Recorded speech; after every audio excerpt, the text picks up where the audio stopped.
We're going to be looking at uh, optimizing area, and we're actually going to use a program called Scratch. It's a block-based programming program. It's on the web. It's a web application. And before we get into the programming and how to build a program to help us with our optimizing of area, we're just going to talk about the general idea, what the mathematics is behind what we're going to try to attempt.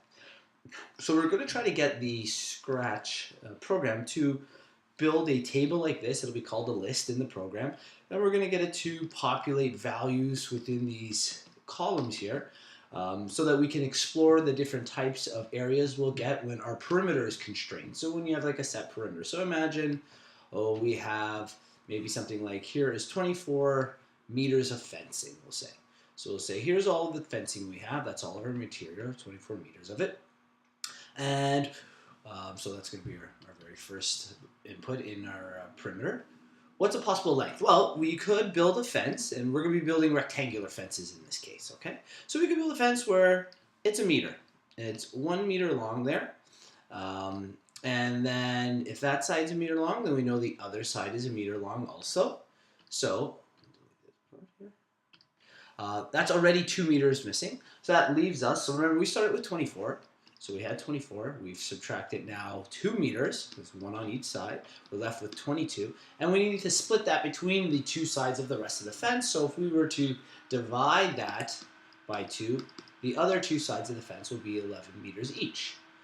Okay, and if you're unsure about that subtraction and division, you can kind of just add them all up now that we have it. So this will be 11 meters, and this will be 11 meters. Okay? If you add them all up, 11 and 11 is 22, 23, 24, 24 meters of fencing is used. But there's many different shapes we can build like this. In fact, we could use decimal values, but we're going to use whole values as we go through this. So that would have been a length of 1. We'll say the width was 11. And in that case, well, the area is only 11 meters squared. Great. So let's go into our Scratch program to try to build these lists here. Okay, so let's take a look at it. Jump over. Okay, so here's Scratch. This is the type of page you would start on. And here we have a whole bunch of overarching categories of blocks. It starts on the motion blocks. And here's where we kind of see what our code does. This is our interface of what's happening. Okay. First thing I'm going to do is I'm going to focus on this area here. This area here is where we put our code, or our script as they call it in Scratch.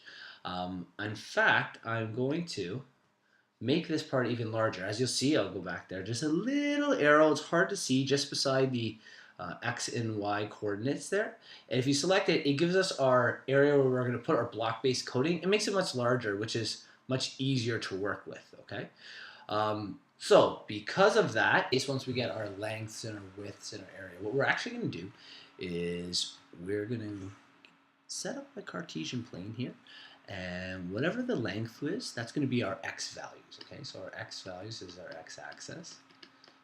We're going to set equal to our lengths, and our new areas, okay, which is on the y-axis. Oops, there we go. It's going to be our areas, are going to be on our y-axis. So we're hoping to kind of represent and see what kind of graph. I'm going to give you a little hint. Probably going to look something like this of our optimizing area. So we're going to be building a graph this time in Scratch. And it's going to look something like that. So we're going to now model our relationship here in Scratch. So the first thing I want to do is I actually want to look at our backgrounds. Okay, so right now we have a clear or white background, we'd call it. If we go down to the bottom left here, you see new backdrops, and there's kind of like a landscape photo here. When I select it, I get a list of backgrounds to choose from. And at the very bottom of this, there's actually a background that is like the Cartesian plane. They call it an XY grid here. And that background is going to give us, and you'll notice I can manipulate the background. I can draw on it here in Scratch. This is kind of like our art center here, and the tab is called backdrops. In fact, your backdrops can have scripts attached to them. Notice the backdrops highlight, and I can actually drop some scripts. The blocks are there's a few less blocks in this. You'll see like the pen block is far less here in backdrops than there are on the actual sprite. And when I select the sprite, things change. You know, I got different scripts. Oh, this sprite's going to be too big for what we're doing. And again, our backdrop here, it kind of lets you know it goes from about negative 240 to positive 240, and that's pretty much in pixels. Each step along our grid is pixels within the screen here, okay? And the y coordinates go up to 180 and down to negative 180. I'm going to minimize it so that we can focus on our actual block-based coding here. Very first thing I want to do, I'm going to do when green flag is clicked, okay? This time, though, I want the look of the sprite to change. So I'm going to go into the look blocks. And right now, this sprite is too big. And the hope is to kind of make a stamp of this sprite to represent major coordinates along our the graph we're going to model. So I know it doesn't quite make sense now, but if we do use this size, it's going to be very hard. So I'm going to set the size of the sprite to 1/10%, or sorry, 1/10 or 10% of what its current size is right now. Okay. The next thing I want to do is I want to clear everything. Okay. I went into the pen blocks.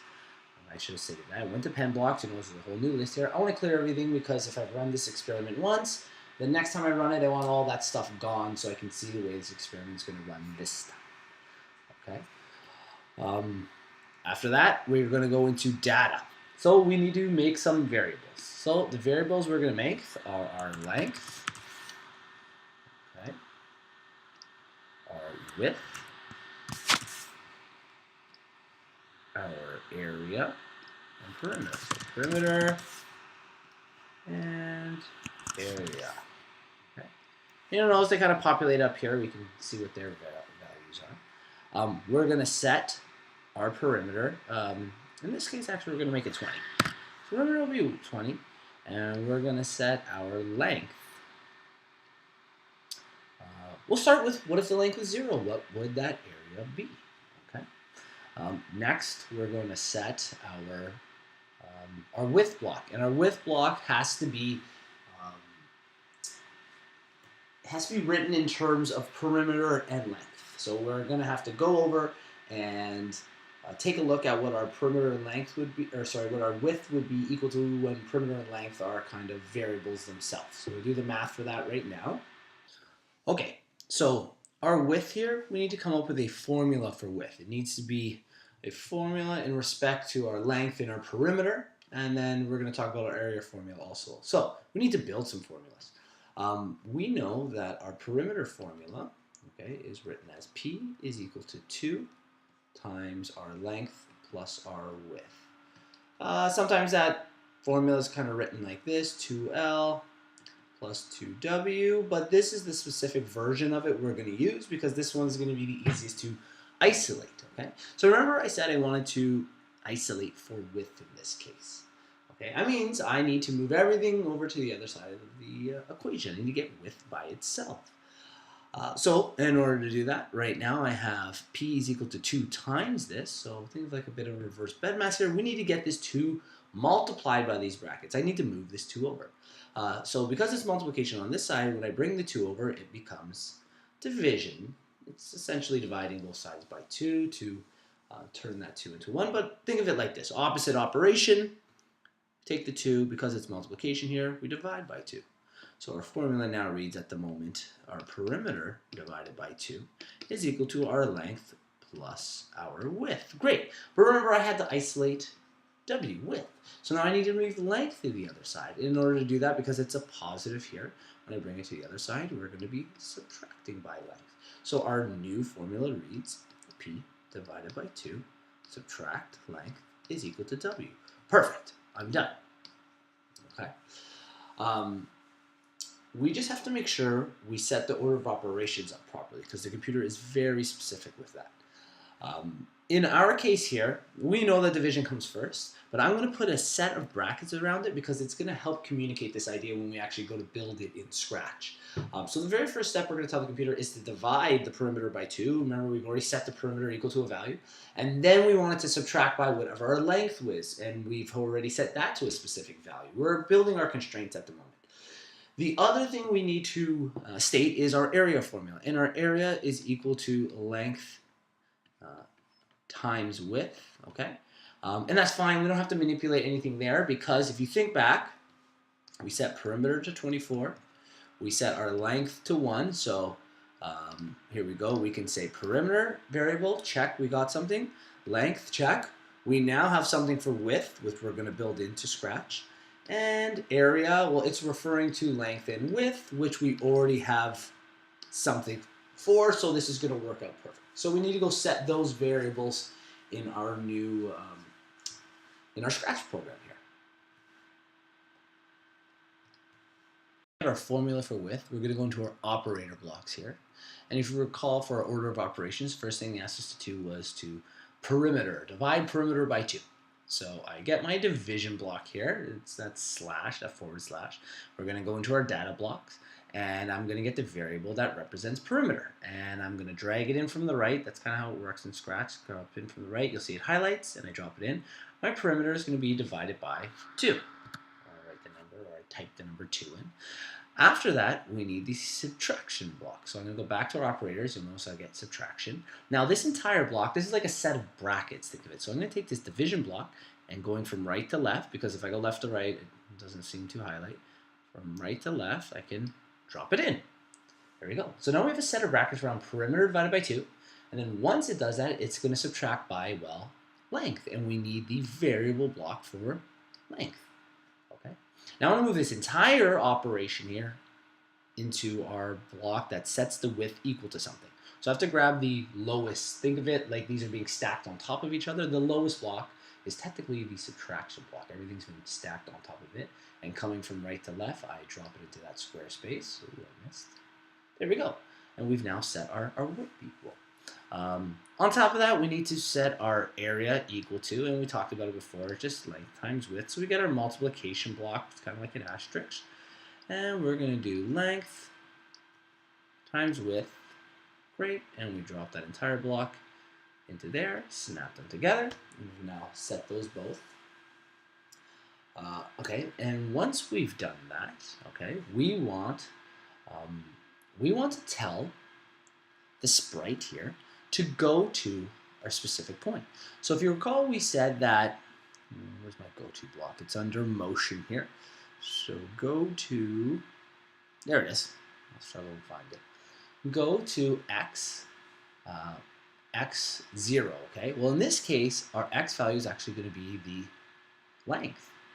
Right? We said that's going to be our independent variable, our length. And our dependent variable is actually going to be our area in this case. Remember, perimeter is constrained. Every time we change the length, we're going to get a new area.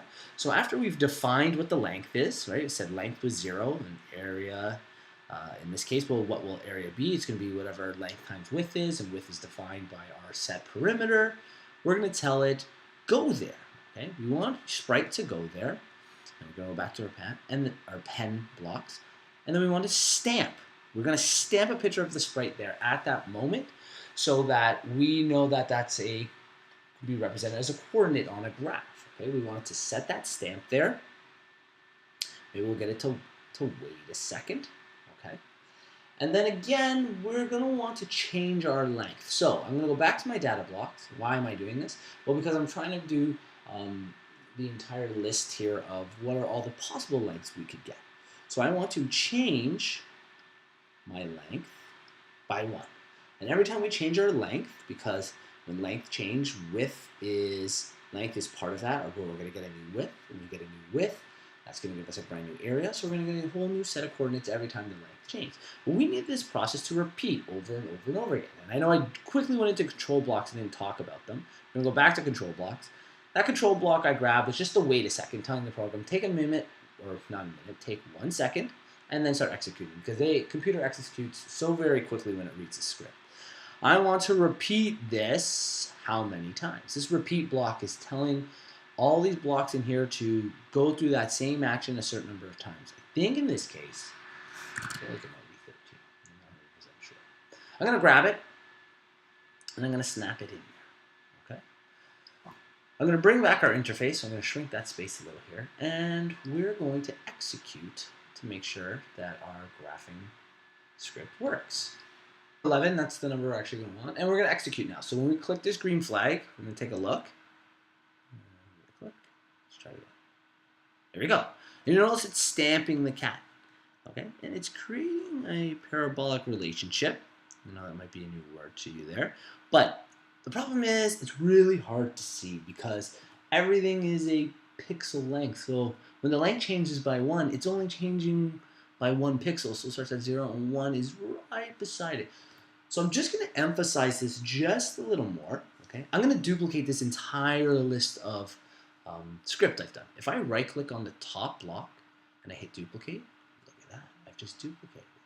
Now it's going to execute again, which is wonderful. I'm going to trash this block. This is a block I don't want anymore, this event block, because I don't want it to execute 2 different scripts of code when I hit the green flag. I'm going to give it a different event block. So my new program now has 2 commands. One is when I hit the green flag, it carries out this set of commands. When I hit the space bar, it's going to carry out a little bit separate this set of commands. I'm going to emphasize what this relationship looks like by using some more operators.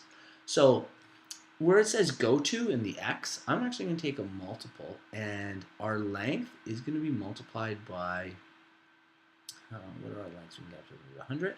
I'm going to have it multiplied by 10 each time, okay? So it's going to go up by 10 each time. And our area, I'm going to have our area maybe multiplied by 4 here. And all this is kind of building a ratio involved in it, but I just want to emphasize this, what this relationship looks like, okay? So remember, when I hit the green flag, it's really close together. Let's hit our spacebar. So I'm going to execute with spacebar, and we get a different looking set of code. Here we go. Now the relationship's changing. So that's exactly what you saw before. I've just got like a bigger ratio, and it's building that graph. So we've now built our graph for our maximizing area. And we know our maximizing area happens about here, okay, with our perimeter, and we've represented it using this coding script.